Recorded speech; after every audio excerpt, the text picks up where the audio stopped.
હું એક વિધવા યુવાન માલકીનના ઘરે ખેતીનું કામ કરતો હતો. તે એકલી રહેતી હતી અને હું તેમના ઘરના ઉપરના માળે રહેતો હતો. તે દેખાવમાં ખૂબ જ સુંદર, સાદી અને શાલીન હતી. એક વખત ગામમાં ચોરનો ડર ફેલાયો હતો, તેથી તેમણે મને કહ્યું કે હું નીચે તેમના ઘરમાં જ સૂઈ જાઉં. તે રાત્રે ઘણું મોડું થઈ ગયું હતું. મને બિલકુલ ઊંઘ નહોતી આવતી. મનમાં અનેક પ્રકારના વિચારો ઘૂમી રહ્યા હતા. તેથી હું ધીમે ધીમે તેમના રૂમ તરફ ચાલ્યો ગયો. દરવાજો અવેગથી ખોલ્યો તો જોયું કે તે પણ જાગી રહી હતી. પથારી પર શાંતિથી બેઠી હતી અને તેની આંખોમાં આંસુ વહી રહ્યા હતા. હું તેમની નજીક ગયો અને તેમના ગાલ પર વહેતા આંસુ ધીમે ધીમે સાફ કર્યા. તે મારી તરફ જોવા લાગી. તેમની નજરમાં દર્દ, એકલતા અને કોઈ પોતાની વ્યક્તિની ઝંખના સ્પષ્ટ દેખાતી હતી. તે પળે એવું લાગ્યું કે બધું વ્યક્ત થઈ ગયું અને બીજી ક્ષણે કંઈક એવું થયું. તો નમસ્કાર મિત્રો, મારું નામ સુનિલ છે. હું 34 વર્ષનો છું, યુવાન છું, પણ અત્યાર સુધી અપરિણિત છું. મેં જીવનમાં ઘણું બધું ગુમાવ્યું છે. બાળપણમાં જ માતા પિતાનો હાથ માથેથી ઉઠી ગયો અને પાછો જોનારું કોઈ નહોતું. તેથી બાળપણથી જ બીજાના ખેતરમાં મજૂરી કરતાં કરતાં મોટો થયો. થોડું ઘણું ભણ્યો, પણ ગરીબીના કારણે આગળ વધી શક્યો નહીં. થોડા વર્ષો સુધી હું એક મોટા જમીનદારના ખેતરમાં કામ કરતો હતો, પરંતુ છેલ્લા 6 મહિનાથી તેણે મારો પગાર આપવાનું બંધ કરી દીધું. મારો સરળ સ્વભાવ અને ગરીબી જોઈને તેણે મને હવાશમાં લીધો અને અંતે મેં તે નોકરી છોડી દીધી. હવે હું એક ઝૂંપડીમાં એકલો રહું છું. થોડા દિવસ કામ ન મળવાને કારણે મનમાં નિરાશા ભરાઈ ગઈ હતી. પરંતુ ત્યાં જ એક જૂના મિત્ર સાથે મુલાકાત થઈ. તેણે મને કહ્યું કે નજીકના ગામમાં એક વિધવા મહિલાના ઘરે ખેતીનું કામ મળી શકે છે, પરંતુ તારે ત્યાં રહેવું પડશે. મારે કામની સખત જરૂર હતી અને જૂના માલિક પાસેથી પગાર મળવાની કોઈ આશા પણ ખતમ થઈ ગઈ હતી. તેથી મેં તરત જ હા પાડી. તે દિવસે મારો મિત્ર મને તે મહિલાના ઘરે લઈ ગયો. સામે એક મોટો સુંદર બંગલો હતો. દરવાજા પાસે એક સ્કૂટી ઊભી હતી. અમે દરવાજે ટકોર કરી. દરવાજો ખુલતા જ સામે એક ખૂબ જ સુંદર, સાદગીથી ભરેલી કોમળ મહિલા ઊભી હતી. તેના ગોરા ચહેરા પર મોટી મોટી આંખો અને ઘટાદાર કાળા વાળ. આ બધું જોઈને હું થોડી પળ માટે ત્યાં જ સ્થિર થઈ ગયો, જાણે સમય અટકી ગયો હોય. તે મારા મિત્રને ઓળખતી હતી. મારા મિત્રએ કહ્યું, આ જ છે જે મેં વાત કરી હતી, જે તને કામે રાખશે.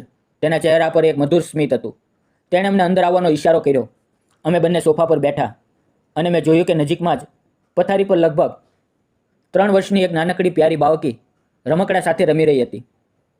તે મહિલા અંદર ગઈ અને અમારા માટે પાણી લઈ આવી. પછી બોલી, બેસો, હું ચા લઈ આવું. તેનું રસોડા તરફ જવું એ કોઈ ફિલ્મના દ્રશ્ય જેવું લાગ્યું. તેની ચાલ, તેનો સલીકો, તેની નમ્રતા, બધું જ મંત્રમુગ્ધ કરનારું હતું. થોડી જ વારમાં તે 3 કપ ચા લઈને આવી અને બોલી, સારું કર્યું તમે આને લઈ આવ્યા. મને ખરેખર એક ભરોસાપાત્ર મજૂરની જરૂર હતી. મારું ખેતીનું કામ 2 વર્ષથી થંભી ગયું છે. પતિના અવસાન પછી બધું એકલે હાથે સંભાળવું પડે છે અને આ નાની બાળકી હોવાને કારણે ખેતી પર ધ્યાન આપી શકતી નથી. તેની વાતો સાંભળીને મારા હૃદયમાં તેના પ્રત્યે આદર અને સહાનુભૂતિ બંને જન્મ્યા. પછી તેણે મને પૂછ્યું, તમને કેટલો પગાર જોઈએ અને તમને ખેતીનું બધું કામ આવડે છે? મેં નમન કરીને આદરપૂર્વક કહ્યું, મારું નામ સુનિલ છે. મને ખેતીનું દરેક કામ આવડે છે. હું થોડું ઘણું ભણ્યો પણ છું. હું ઈમાનદારીથી તમારી જગ્યાએ કામ કરીશ. મારી પહેલાંની નોકરીમાં માલિકે 6 મહિનાનો પગાર આપ્યા વિના મને કાઢી નાખ્યો. તેથી હવે મને ફક્ત કામ જોઈએ. મારી વાત સાંભળીને તે થોડી ગંભીર થઈ ગઈ, જાણે મારી પરિસ્થિતિ પર તેને દુઃખ થયું હોય. મેં આગળ કહ્યું, પહેલાંની નોકરીમાં મને 13,000 રૂપિયા પગાર મળતો હતો. એટલો મળે તો મારા માટે પૂરતું છે, કારણ કે હું એકલો જ છું. રહેવાની જગ્યા થોડે દૂર છે. જો અહીંયા રહેવાની વ્યવસ્થા થઈ જાય તો મને સગવડ રહેશે. તે સ્મિત કરી અને બોલી, હા, મારા ઘરના ઉપરના માળે એક રૂમ ખાલી છે. તું ત્યાં રહી શકા છો. કોઈ તકલીફ નહીં થાય. તેના શબ્દો સાંભળીને મારા ચહેરા પર સ્મિત ફેલાઈ ગયું. મને કામ મળી ગયું હતું, પગાર પણ અને રહેવાની જગ્યા પણ. હું ખુશીથી બોલ્યો, તો હું આવતીકાલે સવારથી કામે આવી જઈશ. મારો થોડો ઘણો સામાન છે તે લઈ આવીશ. અમે બંનેએ તેને પ્રણામ કર્યા અને ઘરેથી નીકળી પડ્યા. બહાર નીકળતી વખતે મારા મનમાં ફક્ત તેનો ચહેરો ફરી રહ્યો હતો. એક ઉજ્જવળ પણ દુઃખથી ભરેલો ચહેરો. જેની આંખોમાં મજબૂરી પણ હતી અને હિંમત પણ. મને લાગ્યું કે આજે મારા જીવનનું એક નવું પ્રકરણ શરૂ થઈ રહ્યું છે. એક નવી સવારનો દરવાજો ખુલ્યો છે જેણે મારા સૂના જીવનને ફરીથી અર્થ આપ્યો. તે રાત્રે હું ખૂબ ખુશ હતો, કારણ કે એક તરફ મને કામ મળી ગયું હતું, રહેવાની જગ્યા પણ મળી ગઈ હતી, અને બીજી તરફ તે મેમ સાહેબ, તે વિધવા મહિલાના મીઠા, સાદા અને મહેનતુ સ્વભાવથી મારું મન પ્રભાવિત થઈ ગયું હતું. તેમનું સ્મિત, તેમનો શાંત ચહેરો અને વાત કરવાની નમ્ર રીત મારા મનમાં વારંવાર ફરી રહી હતી. આ જ વિચારોમાં ખોવાયેલો હું ક્યારે ઊંઘી ગયો ખબર જ ન પડી. બીજે દિવસે સવારે હું મારો થોડો સામાન, થોડા કપડાં, પથારી અને થોડી રસોઈની વસ્તુઓ લઈને તેમના ઘરે પહોંચ્યો. દરવાજો બંધ હતો. મેં હવેથી ટકોર કરી. થોડી વાર પછી દરવાજો ખુલ્યો અને સામે તે જ મેમ સાહેબ. તેમના ચહેરા પર તે જ હળવું સ્મિત હતું જે મનની ગહનતામાં ઉતરી જતું હતું. તેણે શાંત સ્વરે કહ્યું, આવો, આવો, અંદર આવો. હું ઉપરના રૂમમાં ગયો. તે રૂમ સ્વચ્છ, સાદો અને ખૂબ જ વ્યવસ્થિત હતો. મેં મારો સામાન મૂકી દીધો અને પછી અમે બંને ખેતર તરફ નીકળી પડ્યા. તેણે મને તેનું 4 એકરનું ખેતર બતાવ્યું. ખેતરમાં ઘણા મહિનાઓથી કોઈ કામ થયું નહોતું, તેથી ત્યાં ફક્ત જંગલી ઘાસનું સામ્રાજ્ય હતું. અમે નક્કી કર્યું કે પહેલાં ટ્રેક્ટરથી જમીન ખેડીને તૈયાર કરવામાં આવશે, જેથી બધી ખરપતવાર નાશ પામે, અને પછી 2 એકરમાં શેરડી અને 2 એકરમાં મકાઈ વાવવામાં આવશે. મેમ સાહેબની આર્થિક સ્થિતિ બહુ સારી નહોતી. તેમ છતાં તેમણે મહેનત કરીને જે થોડા પૈસા બચાવ્યા હતા તેનાથી ટ્રેક્ટર ભાડે લીધું અને ખેતરની તૈયારી શરૂ કરી. આગળના 8-10 દિવસ સુધી અમે દિવસ રાત મહેનત કરી. સવારથી સાંજ સુધી અમે બંને ખેતરમાં પરસેવો વહાવતા રહ્યા. આ દરમિયાન મેમ સાહેબ મને રોજ સવારે અને સાંજે ખાવાનો ડબ્બો આપતા. તે પોતે ખેતર પર વધુ આવી શકતા નહોતા, કારણ કે તેમની 3 વર્ષની નાની બાળકી હંમેશા તેમની સાથે રહેતી હતી. પરંતુ જ્યારે સમય મળતો તે પોતાની બાળકીને લઈને ખેતર પર આવતા અને મારી સાથે ખંભે ખંભો મિલાવીને કામ કરતા. તેમની આ લગન અને થકાનથી અને મહેનત જોઈને હું તેમને દિલથી આદર કરવા લાગ્યો. એક વિધવા મહિલા જે પોતાની નાની બાળકીને ખોવામાં લઈને ખેતરમાં કામ કરતી હતી, તે ખરેખર પ્રશંસનીય હતું.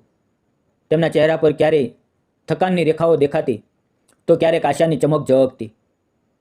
જેમ જેમ કામ આગળ વધ્યું તેમ તેમ અમારી વચ્ચે વિશ્વાસનો સંબંધ વધુ ગાઢ થતો ગયો. ક્યારેક કામ દરમિયાન અમારી નજરો એકબીજા સાથે મળી જતી, પરંતુ હું તે નજરોને અવગણતો, કારણ કે હું તેમની પરિસ્થિતિનો લાભ લેવા નહોતો ઈચ્છતો. હું ભલે દેખાવમાં સારો હતો, પણ જીવનના થપાટાઓએ મને પરિપક્વ અને શાંત બનાવી દીધો હતો. ધીમે ધીમે અમારી મહેનત રંગ લાવવા લાગી. ખેતરમાં લીલા લીલા નાના કૂપાઓ ઉગી નીકળ્યા. શેરડીના નાના છોડ માટીમાંથી ડોકાતા દેખાવા લાગ્યા અને મકાઈ તો ઘૂંટણ સુધી પહોંચી ગઈ હતી. મેમ સાહેબના ચહેરા પર ફરીથી સ્મિત પાછું આવ્યું, જે કદાચ વર્ષો પછી દેખાયું હતું. તેમણે મારા કામની ખૂબ પ્રશંસા કરી અને તેમની નાની બાળકીની નિષ્કપટ હાસ્ય તો જાણે થાકેલા મનને પણ સુકૂન આપી દેતું હતું. હવે દિવસે ને દિવસે અમારી વચ્ચેનો સંબંધ વધુ મજબૂત થતો ગયો. તે મારા માટે જુદા જુદા વ્યંજનો બનાવતા અને તેમના હાથનું બનાવેલું ભોજન એટલું સ્વાદિષ્ટ હતું. એક દિવસ મેં દિલથી તેમની પ્રશંસા કરી તો તે થોડું શરમાઈ ગયા. એક બપોરે અમે સાથે ભોજન કરી રહ્યા હતા ત્યારે તેમણે અચાનક પૂછ્યું, સુનિલ, તું એકલો રહે છે ને? તારા પરિવારમાં કોઈ નથી? અને અત્યાર સુધી લગ્ન કેમ ન કર્યા? તેમના સવાલ પર હું થોડી પળ ચૂપ રહ્યો. પછી ધીમે ધીમે સ્મિત કરીને બોલ્યો, મેમ સાહેબ, મારું જીવન એટલું કઠિન હતું કે લગ્નનો વિચાર પણ ક્યારેય ન આવ્યો. બાળપણમાં જ માતા પિતા ગુજરી ગયા. કોઈ સહારો નહોતો. મજૂરી કરીને દિવસો પસાર થયા. એક માણસ તો બની ગયો, પણ અંદરનું દિલ હંમેશા એકલું જ રહ્યું. મારી વાતો સાંભળીને તે થોડી વાર ચૂપ રહી. અમારી ચૂપ્પીમાં એક ગહન વેદના હતી. 2 એકલા લોકોની પીડા એકબીજાની આંખોમાં જળ રહી હતી. પછી મેં ધીમેથી કહ્યું, મારું જીવન ખૂબ સાદું છે. મારી પાસે ફક્ત એક રૂમ છે, પોતાને છુપાવવા માટે. ન તો પોતાની જમીન છે, ન કોઈ સ્થાયી નોકરી, ન કોઈ પાછળ જોનારું. હું રોજ નાનું મોટું કામ કરું છું, જેથી 2 ટકનું ભોજન મળી રહે. બસ આ જ મારું જીવન છે. જ્યારે મેં મેમ સાહેબને મારી વાત કહી તો તેમના ચહેરા પર એક ગહન ઉદાસી છવાઈ ગઈ અને તેમની આંખોમાં એવું લાગ્યું જાણે મારું દર્દ તેનામાં ઉતરી આવ્યું હોય. તેમણે ધીમે ધીમે પોતાના જીવનની વેદના મારી સાથે વહેંચી. તેમણે કહ્યું કે એક સમયે તેમનો સંસાર પણ સુખી હતો. તેમના પતિ સાથે તેમનું જીવન હાસ્ય અને ખુશીઓથી ભરેલું હતું. પરંતુ નીતિએ એવો ઘા કર્યો કે એક પવમાં બધું ખતમ થઈ ગયું. તેમના પતિનું અચાનક અવસાન થઈ ગયું અને તે સમયે તેમના હાથમાં એક નવજાત બાળકી હતી. તેમણે કહ્યું કે તે પવે તેમણે નક્કી કરી લીધું કે હવે તે ફક્ત પોતાની દીકરી માટે જ જીવશે, તેમના માટે સંઘર્ષ કરશે. તેમના શબ્દો પાછળ ગહન દર્દનો સાગર છુપાયેલો હતો, પરંતુ તે જ સાગરમાં તેમની હિંમતની લહેરો પણ ઉછળી રહી હતી. તે સમાજમાં એકલી હોવા છતાં માથું ઊંચું રાખીને જીવી રહી હતી. દરેક મુશ્કેલીઓનો સામનો કરી રહી હતી. તેમની હિંમત, તેમનું આત્મસન્માન અને મમતાભર્યો સ્વભાવ જોઈને મારું દિલ તેમના માટે આદરથી ઝૂકી ગયું. જોત જોતામાં 3 મહિના વીતી ગયા. મકાઈ હવે કાપણી માટે તૈયાર થઈ ગઈ હતી અને શેરડી પર લહેરાવા લાગી હતી.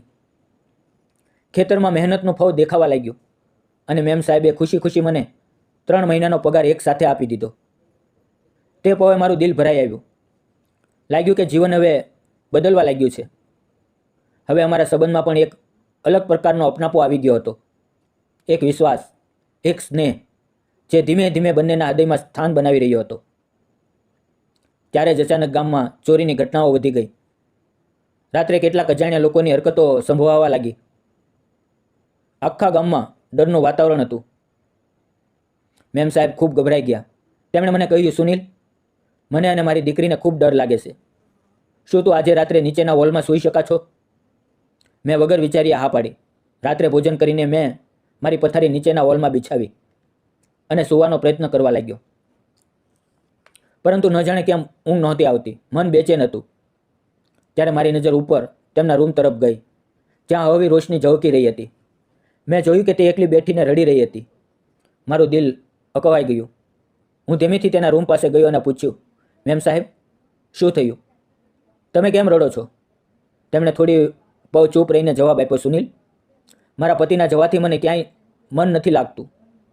પણ જ્યારથી તું આવ્યો છે એવું લાગે છે કે થોડો સહારો મળ્યો છે. એકલતાનું ભારણ ખૂબ ભારે હોય છે જ્યારે એકલું જીવન મુશ્કેલ લાગવા લાગે છે. તેમની આંખોમાંથી આંસુ ટપકી રહ્યા હતા. મેં ધીમેથી તેમના આંસુ મારી આંગળીઓથી સાફ કર્યા. તે પવે મારી અંદર પણ કંઈક બદલાવા લાગ્યું. મેં અનુભવ્યું કે હું તેમની લાગણીઓ સમજવા લાગ્યો છું. તેમનું દર્દ અનુભવી શકું છું. તે મારી આંખોમાં જોવા લાગી અને હું પણ તેની નજરમાં ખોવાઈ ગયો. તે ક્ષણે અમારા જીવનની સૌથી અમૂલ્ય પળ બની ગઈ. તેમાં પ્રેમ હતો, સંવેદના હતી, એકબીજાને પીડાને વહેંચવાનો અહેસાસ હતો.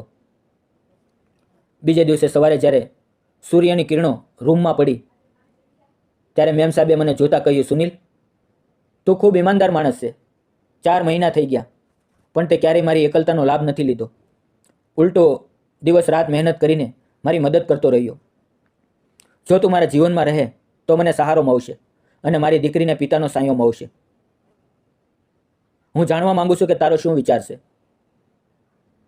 તેમના શબ્દો સાંભળીને મારી આંખો ભીની થઈ ગઈ. મેં આગળ વધીને તેમના આંચળમાં માથું મૂક્યું અને ધીમેથી કહ્યું, હા મેમ સાહેબ, હું તૈયાર છું.